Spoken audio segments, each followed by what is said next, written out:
turn on the mic because there's a lot of noises out here. Guys, why is my mic always dead? I swore I charged this. We'll just do this again. Hi, is that better? Today is September 4th, and tomorrow is what would have been 10 years of my first marriage. Pretty crazy. Normally, I don't care about my anniversary of my first marriage, but 10 years just feels like a long time. I was 25 when I got married. I'm 35 now, and if we were still married, our life would have been full of stuff in 10 years. We were married for almost 5, so we got divorced before our 5th anniversary. And my next anniversary with Daniel, my husband now, we will have been married longer than I was married in my first marriage, which is also really wild. But yeah, 10 years is an entire decade. And if we had a normal marriage, then we would probably have kids. I'm curious if I would still be living in the South or if I would have moved back to Chicago. When my dad got sick, would we have moved back then? If we did have kids, how old would they be? Just a lot of things that are weird to think about. There's no part of me that wishes I was still in that marriage. It was rough. And I can't even imagine that marriage being what my marriage is now without completely changing who my ex was as a person. Because my ex and Daniel are just so different in like so many ways. And not to say that it was all bad, they're just so different. But if we had a healthy, non-codependent relationship and my ex wasn't struggling with certain things, then maybe it could have been a lovely marriage. But that's like not even realistic, because all of the things that I just mentioned were true. And if I'm talking about like changing everything about our marriage, then that's not the marriage that I was in. So anyways, these are the thoughts that I've been having these past couple of weeks. And I just kind of wanted to share some of my reflections and takeaways from my first marriage to my marriage now and provide some insight, especially for those of you who are not married yet. So this is my plan. I actually made a plan. So I'll share a little bit of my story, what happened, lessons from my first marriage. I want to talk to young women out there, especially if you're not married yet, talking about like healthy love and the future and, providing some words of encouragement, and then any last takeaways that might come to mind. So that's the plan. Okay, so if you want to know my full divorce story, then you can watch this video. This one highlights everything that happened. So if you're curious about that, just go there. But in summary, I got married at 25. I was super young. We had dated for about 3.5 years, got engaged, got married after like 5 months of engagement. We were married for about 4.5 years. In that time, I was getting my degree, and then my ex was also in grad school. So we were both students. I got my first full-time job. I was supporting both of us, and it was a rough time. I remember even in the first year, there were a lot of mismatched values involved, whether that was just like the way we lived our daily life or the things we believed in. But it felt more like struggles of a first year of marriage more than anything else. We did fight a lot, but we did travel a lot, and we did have fun too. So, it just felt kind of like this is maybe what every marriage is like. Fast forward a year or two, I got a different job in a different state. I was commuting back and forth, and this is when I learned that my ex was struggling with cross-dressing. This was the beginning of our journey of like deciding if my ex was going to transition, being transgender was on the table, or if it was just more the cross-dressing fetish type of thing. But eventually it turned into full-blown being transgender, and that's eventually why we got divorced. Right around 4 years is when I started therapy, decided to get counseling for determining my boundary, like at what point am I going to let myself leave this marriage. Decided that when my ex decided to fully transition, that's when I would leave. That happened in March of 2020, literally on my birthday, and also right before COVID lockdown. So that year was super crazy, and that's when everything spiraled and then also turned into like a beautiful love story about me and Daniel. So that's a whole nother story. We still need to make a video of how we got back together. Daniel is actually my first boyfriend from junior high. So that is another crazy story in itself. But that's kind of the summary of what happened as to why we got divorced. During all of that, I really struggled with allowing myself to feel what I was feeling. Right now, I'm actually doing like a devotional with Daniel on Job. And if you're not familiar with the story of Job, God calls him a righteous man, but he allowed Satan to give him a whole bunch of struggles. And struggles is a generous word. It was like the worst of the worst thing. The only thing he said was just spare his life. So he took away his family. He put sores on his body. He took away his wealth. Like everything you could imagine being taken away from you, Job had that happen to him. And in these devotionals, I've been reflecting a lot on how Job is considered to be this guy who, despite all of his challenges and struggles, still praised God. And he did. But in the book of Job, he also complains and he also laments and is also very depressed. And I was sharing with Daniel that it really reminded me of when I was going through my first marriage that I really had a hard time allowing myself to feel that way, because as a Korean American Christian, we were always kind of taught, and maybe I shouldn't say we because I'm sure it's not for everybody, but I always had the struggle of like how to complain or how to lament in hard times without not trusting in God or without disrespecting God. And I don't know if I got that double negative right there, but basically I just had a hard time validating my own emotions. And it was really tough because obviously I was going through this really tough thing, and I also couldn't talk about it with anybody because it was our huge secret, and my ex had asked me not to tell anybody, and I respected that. But it was very hard to allow myself to feel frustrated and sad and hopeless without feeling like I wasn't trusting in God. So that was one part of my journey that is why I took so long to be able to get to where I was, to be able to leave that marriage. And now, especially even reading something like Job, who again is labeled as this like blameless and righteous man, even someone like him did have a hard time in his struggles, which obviously makes sense.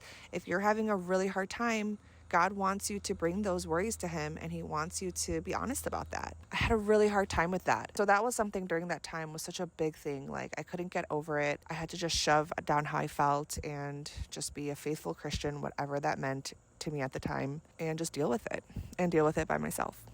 Another thing that kind of developed during that time is this idea that you can't marry potential. And so obviously we were already married, and I have thoughts about if you're already married, that is so different than if you're not married yet. And it takes a lot more prayer and thought to leave a marriage versus leaving a relationship where you're not married. And so we were already married, and so I couldn't just leave. But at the same time, now I'm so passionate about telling young women that you don't have to get married, and you should not get married based on what you think your relationship will be like, or if you think it'll get better. Because to be honest, it could and it might, but it probably won't get better in the timeline that you want it to.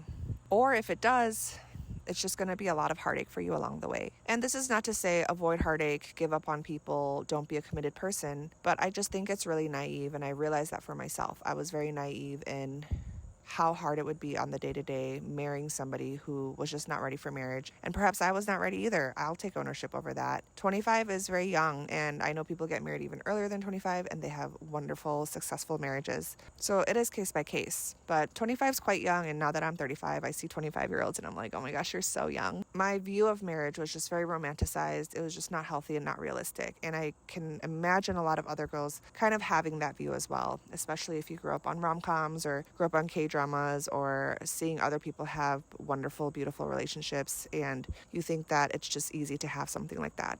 That is what I want for all young women out there who aren't married yet. I want you to have amazing, wonderful relationships and wonderful marriages. But at the same time, you have to be patient and careful as to who you marry, because once you get married, you're supposed to be in it forever, and it affects your daily life. So that's something that I learned and really realized during my time in my first marriage, where now when I see people in relationships that have a lot of red flags or are headed toward a direction where the compatibility is maybe not right, I'm a little bit more direct about warning them. Mostly the girl, I don't really usually talk to guys in relationships, but it's just not as simple as we think it might be. So why did I even get married to my ex? I get that question a lot because I have mentioned that there were things before we got married that I was concerned about, and yet I got married anyway. So why did I do that? A lot of it was because of fear and this idea that was really instilled into my brain that if you are committed, then you are committed. And I really didn't want to be a flake. I hate being a flake in general. It is very rare for me to cancel plans with somebody, no matter how tired I am or whatever. I really didn't want to be someone who quit.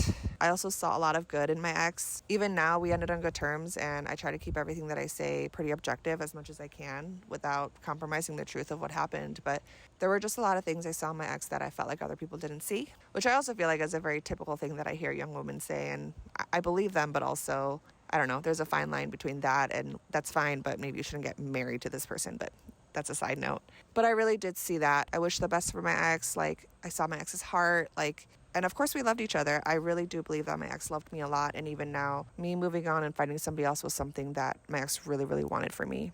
So yeah, there were a lot of reasons, some good, some bad, some true, some not true, like thoughts in my head that were accurate and some that were not accurate. But yeah, that's why I got married, and I thought it would be okay.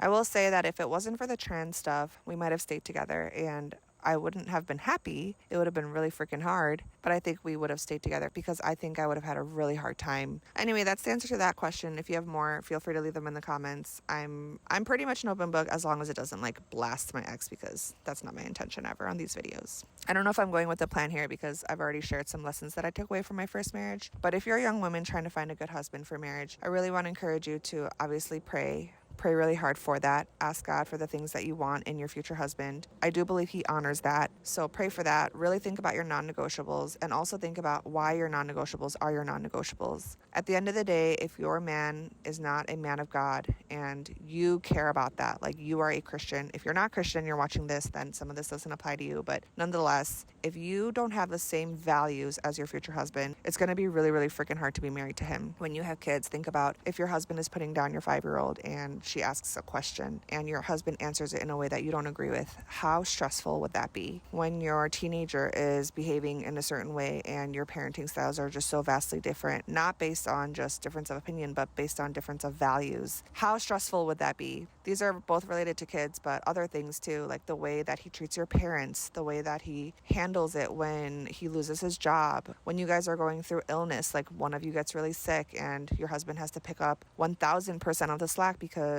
your back went out, or you got diagnosed with some type of illness that requires a lot of care. And so you're dealing with physical issues and mental issues because you probably will feel a lot of guilt about that. Like, how is he going to encourage you? How is he going to help you both physically and emotionally? Is he going to be kind and gentle? And is he going to be able to do that for a long time? Like, sure, someone can be nice to you for a day or a week, but for months and months, is he going to be able to do that? When you're feeling really sick, if you get pregnant and he needs to really, again, cover you because you have 2 other toddlers, like, is he going to do that with a good attitude or a bad attitude? All of these things are not just personality related. Some of them are, but a lot of them are just based in deep values, because once you go past your ability to push through a tough situation, you have to dig so deep, especially if your partner, aka you, are not feeding him, like you're not like loving on him in the way that he wants or whatever. There's just a lot of sacrifice there. And of course it goes both ways. Like, you have to do that for him too, but we're talking about you finding your future husband. So I'm talking more from the guy's perspective, but these are all things that really matter. And so when you find somebody, make sure that your values match in how you deal with struggles, and how you treat other people, and how you treat family, and what is important in your priority list. If for him making money and achieving success monetarily is the highest priority, but for you spending time with your family and you're okay with making a little bit less but having more time together is a priority, then that's going to be an issue. Obviously, not everything can line up perfectly, and some things might come up that you don't really realize until later in your marriage, and that's inevitable and that's fine. But in that sense, that communication piece will be important. So how well do you guys communicate together?